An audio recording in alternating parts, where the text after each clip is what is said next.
সহিংসতার রাজনৈতিক সংস্কৃতিতে ফেরত যাব না। আগের যেমন প্রতিহিংসা সহিংসতার রাজনীতি সংস্কৃতি ছিল, সেখানে আমরা ফেরত যাব না। মত পার্থক্য থাকবে, মত বিভেদ থাকবে, মত বিরোধ থাকবে, কিন্তু সেটা নিয়ে আলোচনা হবে। সেটা নিয়ে আর আগের মতো আমরা প্রতিহিংসার রাজনীতিতে ফেরত যাব না।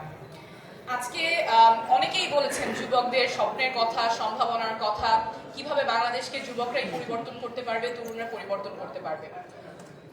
আমরা এমন রাজনীতি করব যাতে তরুণরা সক্রিয়ভাবে রাজনীতিতে অংশগ্রহণ করতে পারে, তরুণরা যাতে রাজনীতি বিমুখ না হয়ে যায়। আমরা জুলাই পদযাত্রায় দেশের প্রায় প্রত্যেকটা জেলায় দেখে এসেছি তরুণদের মধ্যে যে জোয়ার এসেছে। প্রত্যেকটা জায়গায় তারা আমাদের কাছে এসেছেন, স্বপ্নের কথা বলেছেন, সম্ভাবনার কথা বলেছেন, রাজনীতি নিয়ে সম্ভাবনার কথা বলেছেন, দেশ নিয়ে স্বপ্নের কথা বলেছেন। একটা প্রজন্মগত রূপান্তর কিন্তু ঘটে গেছে।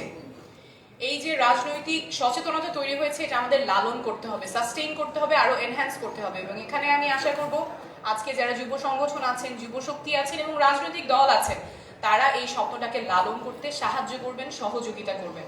আমাদের তরুণরা যদি আশাহত হয়ে পড়ে, তাদের যদি স্বপ্ন ভঙ্গ হয়, তাহলে দেশ তীব্র একটা সংকটের মুখে পড়বে। আমরা সেই জায়গায় ফেরত যেতে চাই না।